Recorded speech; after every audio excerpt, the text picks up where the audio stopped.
everybody and welcome. Today I'm going to be talking about a category of game that it's been around for a very long time, but only relatively recently has it really started to gain a lot more steam and really start to get sort of more in our faces, so to speak. And the type of game that I'm going to be talking about right now are those games that are based off of already successful IPs or intellectual properties. So these are the things where you've got movies or TV shows or video games or whatever it happens to be, and for whatever reason they get made into a board game. And by and large, thankfully, most of the games are pretty good. Some of them are not so good, but the idea behind this list of mine is simply to say, like, why on earth did that get made into a board game? It's not necessarily a bad thing, it's not necessarily a good thing, it's just something that I personally don't understand. I don't know why the creators decided to do that. I don't understand why the owners of the IP decided that it needed to be made into a board game, other than, hey, I've got an idea to make more money. So with that, I'm going to go ahead and get started with a couple of honorable mentions.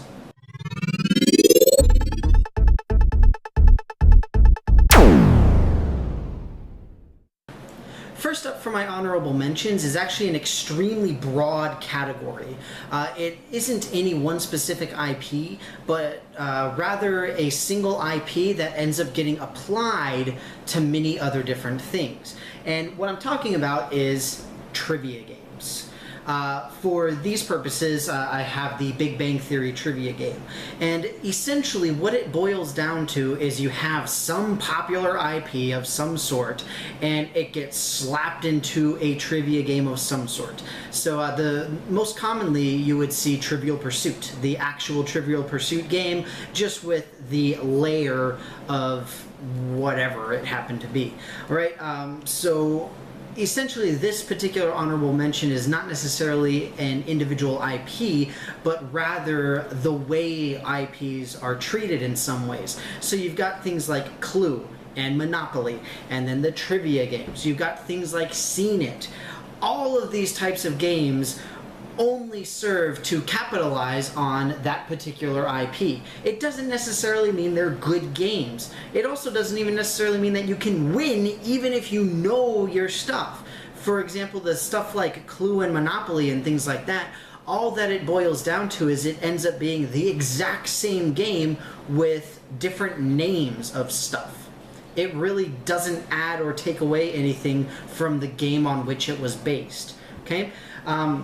But in this case, I mean, trivia games specifically really tend to just take any intellectual property and turn it into a board game of some sort. There is really no point whatsoever in making any IP into a board game of this sort, be it the trivia or even Life. I actually have the Pirates of the Caribbean Life, because why not? I mean, it's just weird stuff like that overall just doesn't make sense. So again, in this particular case, for this honorable mention, not necessarily a specific IP being made into a game, but rather the shroud of a specific game type just being slapped on top of pretty much any IP that you can possibly think of, which I would say is arguably worse, but for the purpose of my list, it's only going to occupy this one category.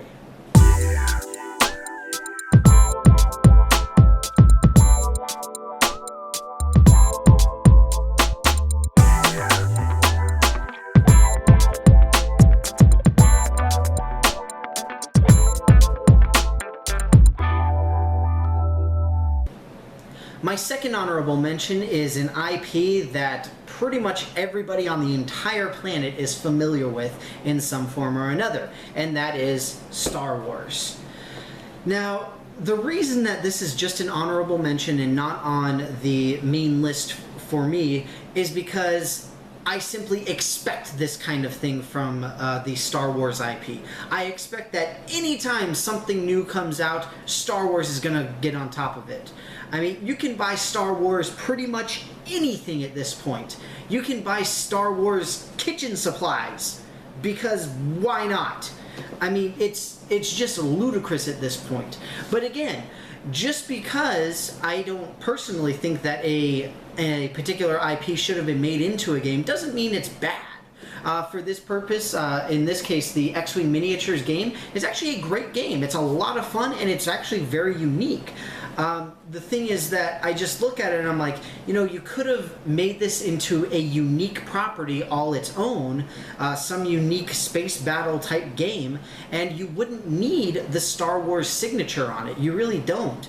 But it's already there, and like I said, I fully expect this type of behavior from the Star Wars IP, because you can get everything Star Wars now, and even the Star Wars tabletop RPG, which is actually fairly successful, I apologize, and a lot of fun. Again, I really like the, in this case, this character's for the Age of Rebellion, but you've got Edge of the Empire, Age of Rebellion, and now most recently Force and Destiny as sort of the trifecta of the Fantasy Flight version of the Star Wars RPG universe. Again, it is a good intellectual property. In this case, this is a good game. It is a lot of fun, but you've got video games, you've got board games, you've got tabletop RPGs, you've got pretty much anything and everything is already Star Wars. It wasn't needed. It really wasn't. That doesn't make it bad. It just wasn't needed. So that's why Star Wars, or the intellectual property Star Wars, is my honorable mention number 2.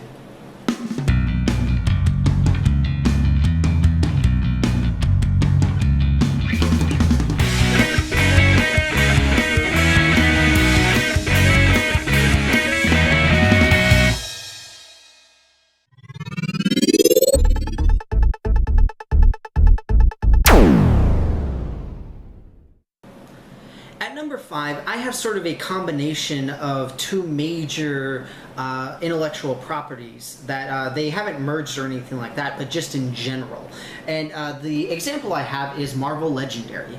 So what I'm thinking of is both Marvel and DC have games of all different sorts. They both have board games, they both have card games. I think DC has card games. In this case, Marvel Legendary is a deck building game, and again, just like with the Star Wars Miniatures game, it is a good game. This is a very good deck building game. The thing is, Marvel doesn't need it. Marvel doesn't need any of this stuff. We've got movies, we've got TV shows, we've got tons and tons of video games already.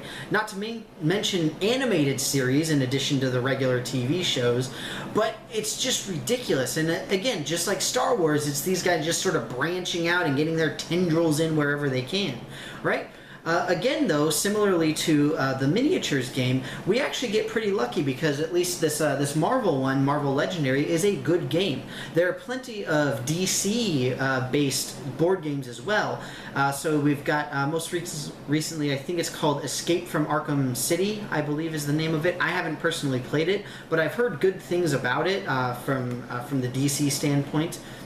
And as I mentioned with the Big Bang Theory and trivia and all that, you do have the trivia games and the Clue and Monopoly and all those good things for DC and Marvel, which again, not necessarily a bad thing in and of itself, but these franchises do not need these games. They're just unnecessary. And again, I mean, I know it's just cash-ins, it's more money for the people, all these kinds of things, which again, while not bad, it can be a little bit frustrating to see an intellectual property stamped onto a game that would have been fine if it hadn't had the IP as well, right? But again, not a bad game. Overall, a wonderful IP, a wonderful game, but just not necessary to have. Marvel Legendary, my number 5.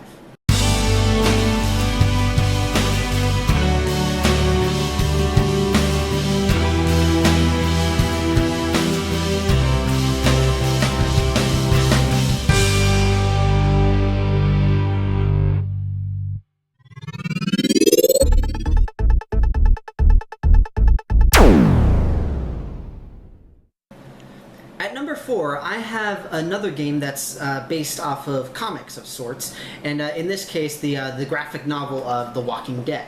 So, The Walking Dead is sort of a a unique thing as far as this list is concerned, in that I've only talked about things that are relatively big. You get all of these, pretty much everything gets trivia and Monopoly and all that kind of stuff. And then obviously Star Wars and Marvel and DC are these giant companies that of course will get awesome stuff. But Walking Dead is the first of a couple that I'm going to be talking about that really started off relatively small, but in the case of The Walking Dead, just exploded into everybody's minds because of the TV show. And again, it's not a bad thing that a game was made out of it, it's just not necessary. This game was completely unnecessary. Not only that, this is the actual cooperative board game for The Walking Dead. There's also at least a card game that I actually own as well, and several other things. But again, this started off as a graphic novel turned into a TV show, not to mention just full-length regular novels, not just the graphic novels, but something like this just is not necessary. And again, not to bash any of these games, but you think about the Telltale Games series, Season 1, and I think Season 2 is done now of the Walking Dead games. All wonderful. Great story, incredible gameplay, really good sort of throwback point-and-click adventure type games. Really, really fun, but again, completely unnecessary. The Walking Dead doesn't need this stuff. It really doesn't. The cooperative game itself it's decent. This particular game it's good. It's not incredible, in my opinion, but again, just not needed. This franchise and this intellectual property is easily able to stand up on its own two zombie feet. Very, very easily. But that's why The Walking Dead is my number 4.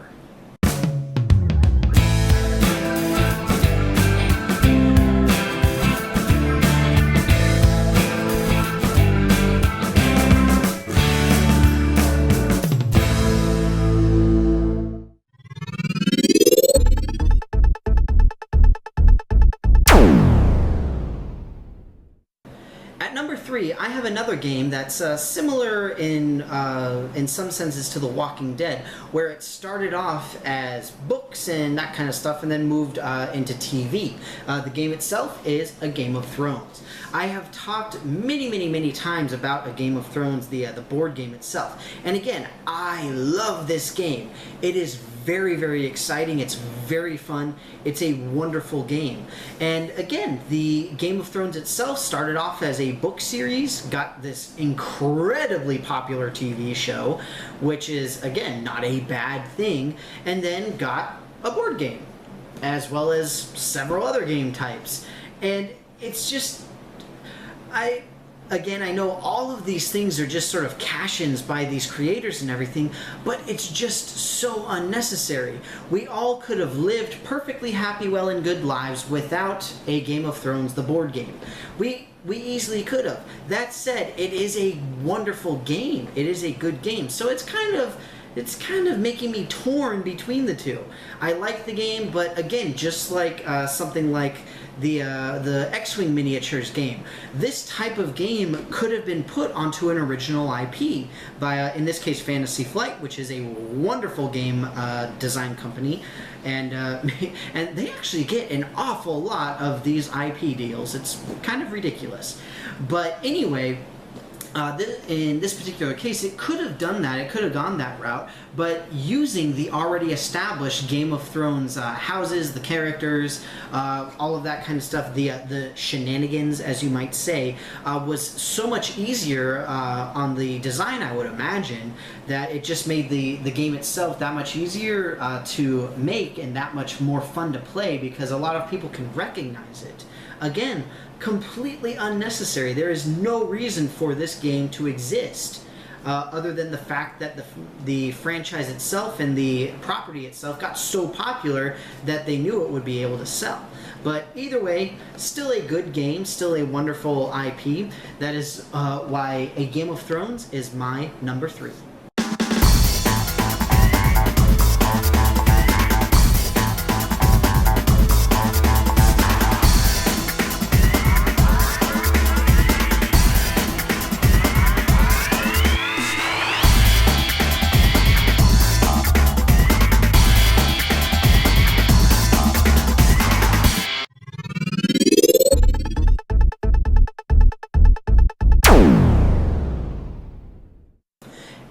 2, I have the sort of Inception type game for this particular list that actually sort of went backwards from the way most of these did, where it started off as a game and then got made into a different kind of game. In this particular case, I am talking about the Dungeons and Dragons games.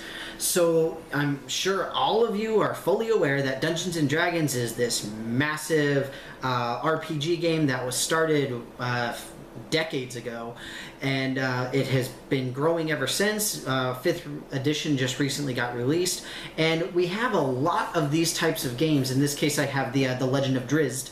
And these particular games are the tile exploration games.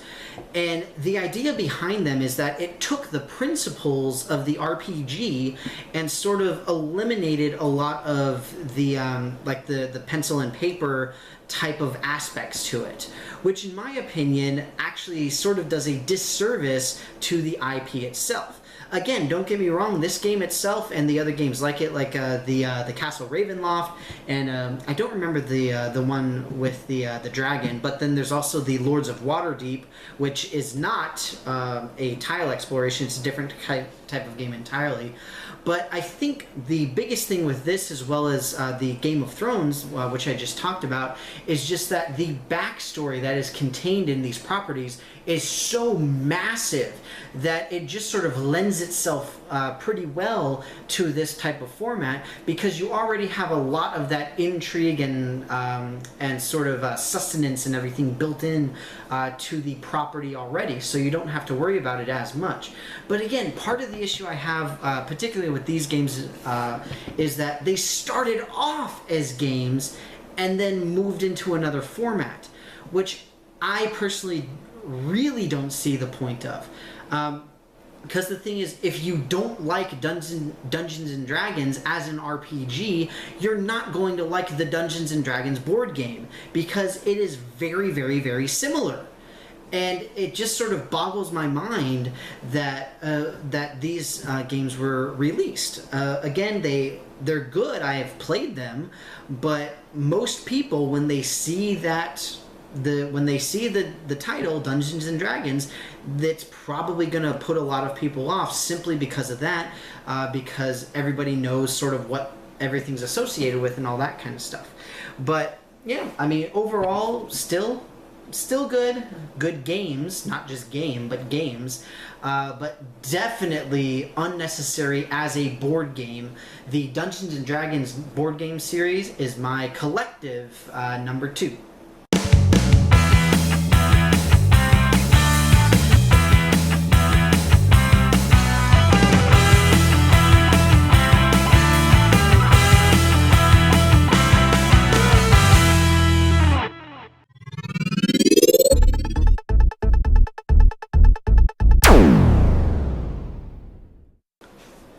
Last but certainly not least is a game that will be the first of these, and obviously the only one of these, that I will say I do not like.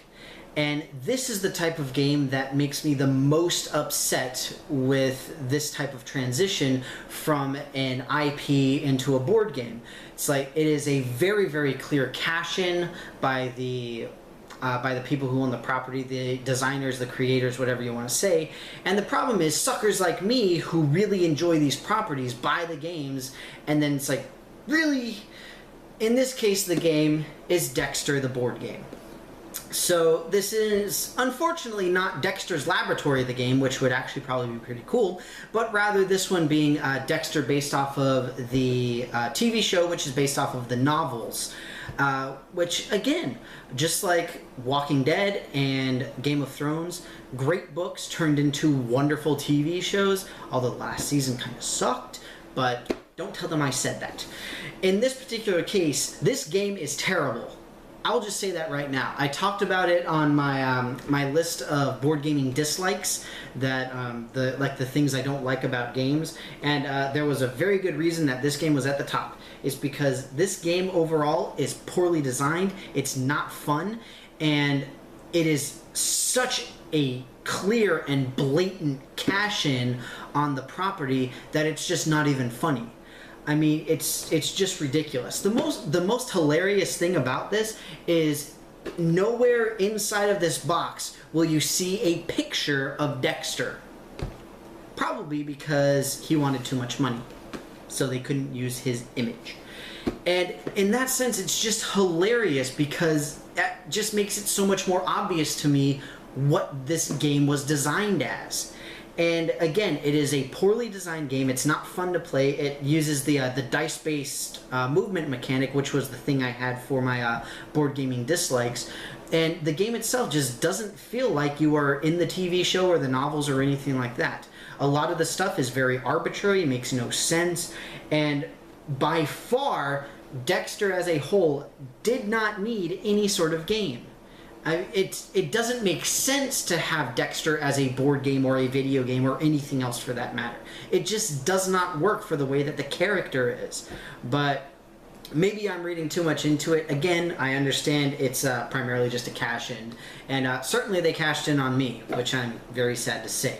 But either way, overall, that is why Dexter, the board game, is my #1 intellectual property that should not have gotten a board game.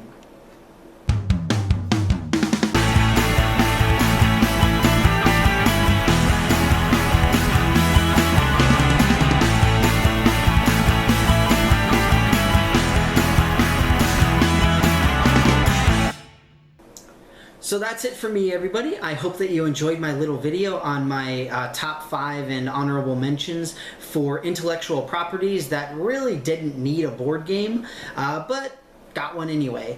And I know there were a ton that I didn't mention, mostly because I either do not own them or have not played them, but anything from like Gears of War, there's actually some Doctor Who stuff, out there. There's not to mention card games. There's like the Star Wars card game. There's Game of Thrones card game.